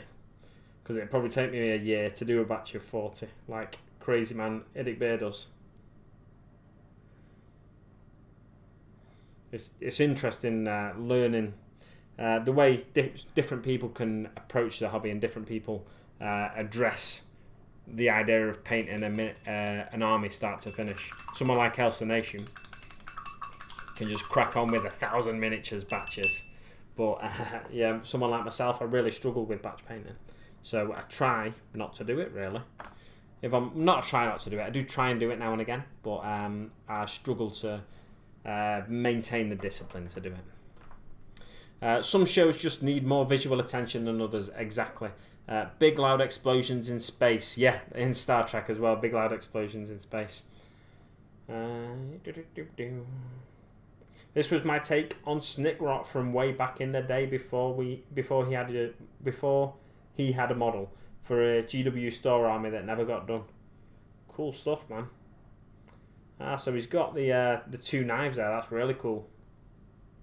I will see if I can get that on my screen on Facebook. Bear with me so I can show you what Steve's been working on. Or not Steve's been working on recently, but Steve was working on a long time ago. Steve of Who Took My Dice fame. Right, where do we want here? Right, we want a facey book. Oh, there's a hot air balloon as the Google Doodle today. I wonder what that's for. I'm almost up to 25 boys done. Nation is magic, though. I want to see. Thank you. Oh, yes, right. Can I click on that? Your pages. That opens pages. Inbox. I remember last time I tried to find my Big Mac Ghazghkull messages on Facebook. I couldn't find them. Wait. Oh, I found my messages, but wait, did he send it to my personal account? I think he might have, you know. What an absolute lunatic. I've gone on the wrong thing here. I think he sent it to my personal account, hasn't he? Let's go back, see if it's my personal one. Yeah, it's my personal one, that, isn't it? Right, so let's come back out of that after I've finally managed to find my messages on desktop, which I was struggling to a couple of streams ago to show some pictures. Messenger. We're almost there. I almost get to show you something. Here we go. Right, screen share. Ooh, that is lovely. Lovely little conversion. Let's tell you what I'll do. I'll get the Snickrot miniature up on the GW site as well, so we can compare and contrast. Gamesworkshop.com. Boss Snickrot.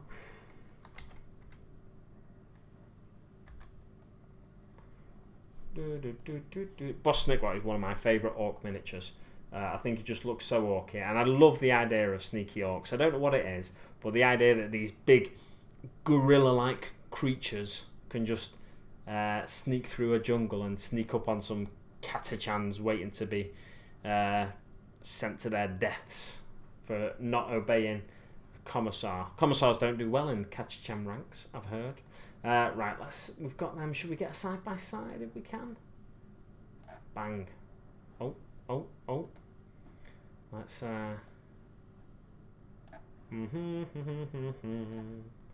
see if we can get that. Oh, let's bang. Try to find the best way to share these images together side by side. Where's that one gone? I've lost one. Minimise that. That's what we can do. Let's make this a bit smaller. Right, let's see if we can do a screen share and share these side by side. Oh, look at that. He's done it. He's absolutely done it. Fantastic stuff. Oh, you can see some dirty Space Wolves in the side there as well of the screen. Dirty 30k Space Wolves. So this is Steve-O's take on Snickrot here. And comparing him to this Snickrot here, that's pretty close if you ask me. He's got the knife up in one hand. He's got the knife held backwards in the other hand. What more can you ask for? It's a really good good little conversion. Could do with a backpack or something, but this was something before there was a Snickrot miniature, so he didn't really know what he was aiming for. But I really like that conversion. And yeah, this was probably pre-Commandos as well, I would have thought. Pre-Commando miniatures, although there may have been some Commando Orc miniature. I don't know too much about the 90s range of Orc miniatures, if I'm honest. I'm ashamed to say. But yeah, it's a decent little proxy, that. And I think I'd be happy to play against that proxy in a modern game. And I killed the stream. It's all it's an all metal miniature. It's nice. Yeah, it's the only thing is missing. If you could find a way to get that finger up, being like shh. Like I said, I love the idea of a sneaky orc, and the idea of Snickrot telling the commandos that are with him to just be like. Just tell them to shut up. Just hush your mouths, boys. I love the idea of a model of Snickrot, but the stats are so underwhelming for a boss. It definitely doesn't convince me to take a detachment of blood axes and use him, especially when you're an Imperial Fist brother. Always ignores cover. Yeah, that's the problem, isn't it? About the same as Metal Commandos. About the same time as Metal Commandos came out. Mythos saying that's so cool as well in the chat. So yeah. Excuse me, dirty pig. I think I'll go till 9 o'clock. So we've got 18 minutes left. If anyone else wants to send me any pictures on Facebook, you can do. You can send them to Big Mac Ghazghkull if you like, because I can find them now. Or you can send them to my personal account if you are friends with me on the personal Facebook account. I don't always... If you ever send me a friend request on Facebook, just let me know where you're from and stuff. Because I don't always accept people readily. I don't know why. I think it's because I've had that many friends on Facebook over the years, like old school friends and stuff like that, and it sometimes seems pointless adding more people when I don't talk to them that much, because I'm quite a strange person. but yeah, I'm sometimes, like I said, I'm sometimes reluctant to add people for whatever reason. So this is my reference material I'm using to paint Ghazghkull. You can see I've got his claw painted a bit shiny silver there. And I'm going to dirty that up once that's all dried. I may do it on the next stream. That doesn't look great there. I might need another layer on there. Or maybe not. It kind of looks dirty as is. So no, I think I'll put another layer on some of these claws here. Hey, Steve-O's back. Welcome back, Steve-O. When's Steve-O, when's the next War Bosses video going to be up? War Bosses podcast video? Because I do enjoy those.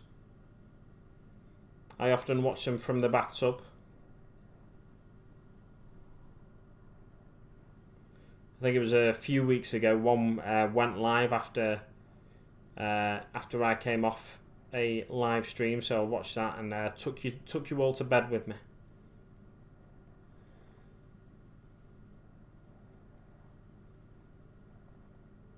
Yeah, let's get some silver paint on there, I think. I was trying to decide, first of every month, right, cool, so we've got another one coming up in the not too distant future then.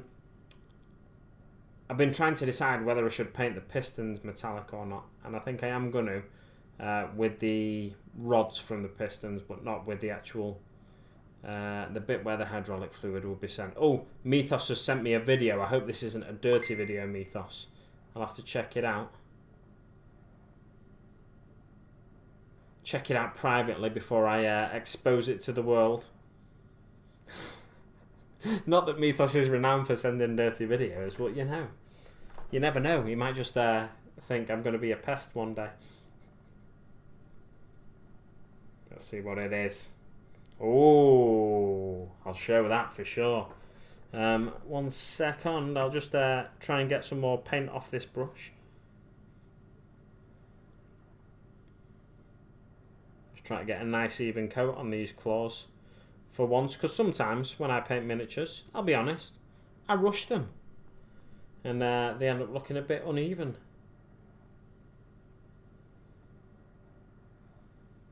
Yeah, so with the new, not new, revisiting my old approach to miniatures where I'll be painting them one at a time. It's not to say that I'll never batch paint again, but yeah, I'll paint. I'll be more happy, I think, now to just pick up a miniature and try and get it painted up to a decent tabletop standard, without worrying about the rest of the squad, because I can tackle the next miniature the next day if I want to. Going back to painting one miniature at a time, I think that'll be a better approach for me personally to tackle miniatures that way, rather than try and force myself to batch paint, and then I think I'll lose my interest in painting when I try and force myself to batch paint, to be honest. It becomes more of a chore than I'd like it to be, because the bulk of my hobby, and the bulk of, I think, a lot of people's hobbies, is painting. And you don't want it to become a chore, do you? Or I don't, at least, anyway. That one's not got a piston, has it? Another budung on my phone there, you will have noticed. I'm still painting warriors and more. So that is from Nick. Oh, and he sent a photo as well. Excellent stuff. Wow, this could become a regular feature of my phone just going badung, badung, badung. He sent 2 photos by the looks of it. Yeah, so I think I'm going to wash my brush and then put it down. And then we can look at some photos sent by you lovely people who are watching this stream. 6+ Stevo saying, hey Frosty, to young Mythos there. Got to head, says Gary Knox. Cheers, Dan. Top stream as always. Cheers, guys, for the great chat. Thanks very much for joining in, Gary. As a regular, you are more than welcome to pop along, join in as much or as little as you desire on the next one. Loving the shirt, Dan, says Steve. Thanks very much. This has become a thing on these streams where I have a ridiculous shirt on. Although I wore this to a fancy restaurant in town last night, so, you know, maybe this one I actually paid £25 for. But the other ones I wear normally are what do you call it? Primark ones. I'm just going to put the thumbnail up and nip toodaloo, but I shall be back, as you'll see, on the thumbnail.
Guess who's back?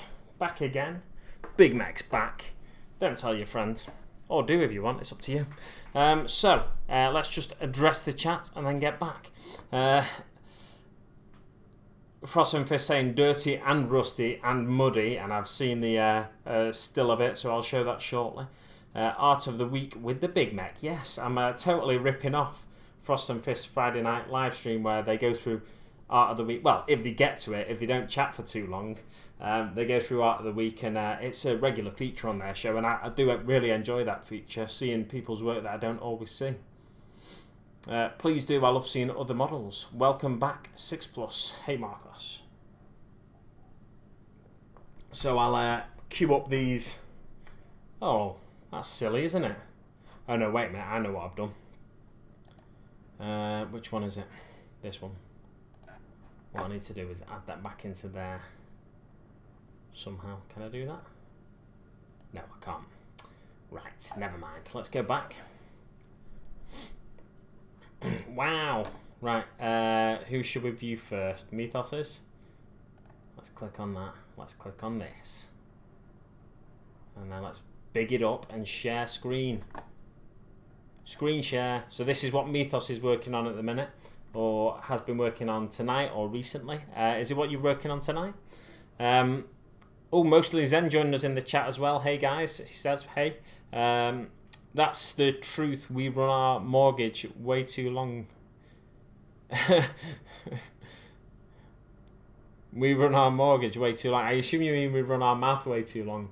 That is a nice little video as well. It's got a proper good loop on it. Unless it's... Oh no, it's just jumping back. You're sort of finishing the same place. I thought it had just a proper ridiculous loop where it just backed and forth. Looks like you're filming from a florist. Yes, so with all these wonderful flowers, totally authentic flowers in the background. Yes, I do. I like to add a bit of colour in the background, don't I? I've got a mallet over there as well, because I dressed up as Timmy Mallet on a not a stream, but on a zoo house party quiz a few weeks ago. Big Max Bloomers. They are Big Max Bloomers are my underoos, so you'll see them in the future, I'm sure, on a stream when I get them out. Flower arrangements are his other YouTube channel, exactly. The dread looks awesome, mostly Zen says. What's he sharing it from? It's from Facebook Messenger. Run Our Mouths is what Mythos was going for there. I thought it might have been. Yeah, so this is just shared from Facebook Messenger. And I really, that dread's fantastic, Mythos. Look forward to seeing what you do with, you're sticking with the Goths, I see. Your checks are really coming along as well. Fantastic job on them. The smaller ones on the arms are really, really cool looking. Yeah, good to see you're sticking with the Orcs and the Goths. I think you seem to be taking like a duck to water, to be honest. Let's go and check out Nick's. I'll go back to face focus, and then I'll queue up Nick's next. Whoa, where's that come from? Wait, I'm confused. Is that from something you've sent tonight, Mythos, or let me check on my phone? I think that's what thingy. No, it's not something you've sent tonight. I will show. No, well, yeah, I'll show it anyway. No, I won't. Right, let's go back and let's find Nick's. Boom shakalaka. Right, so here's Nick's pics. And then go that way, or no, go the other way. Right. So I will big up this and then screen share again. So this is what Nick's working on tonight. Edic Bear 40k, Necrons and more. Let's make me smaller, shall we? So you can. Oh no, I don't want to move that. Let's make me smaller, I said. There we go. I'm smaller. I'm shrinking. Oh no. I'm growing now. There we go. So, just keeping myself entertained while I can. It looks like we've got some Necron Immortals here. I don't know which Necrons they are. Oh, wait a minute. It's all different Necrons, isn't it, I think? Yeah, I thought it was like one type of model here, but it's not. Looks like there's overlords there. Marcos has sent 2 photos now as well. Blummin' heck. So I've got 5 minutes left and plenty more photos to be looking at. Let's have a look. what these are. Oh, nice. Very cool. Taking a look at them shortly. I'm getting a little preview here set up for myself so I can get excited about these miniatures before everyone else does. And then the next is the very impressive... Can I rotate this on Facebook Messenger? Download. It looks like I can just download it. Account. No. So I can't rotate it, unfortunately, on Facebook Messenger, but this is the ridiculous number of Necrons that Nick's painting. At the moment, we've got 1, 2, 3, 4 rows. 1, 2, 3, 4, 5, 6, 7, 8, 9, 10. Yeah, so that's 40 Necron warriors there. And 1, 2, 3, 4, 5, 6 Scarab bases. And then going back to... Basically, it's all the Necrons from Indomitus by the looks of it. Going back to this, we've got a heck of a lot of Necrons. That's what that adds up to. I need to paint more. All the social media is fun, but I'm not painting as much. Yeah, that's what I tend to... I go through periods where I just get so distracted and invested in putting more content on my YouTube channel that I kind of forget to paint. And I stop doing the hobby, and the YouTube becomes my hobby, which I'd rather try and crack on with the painting where possible. Sometimes YouTube can be really enjoyable, and it encourages you to concentrate on the channel more than the actual hobby you're supposed to be covering. But then, and that's a good thing when the YouTube becomes your hobby.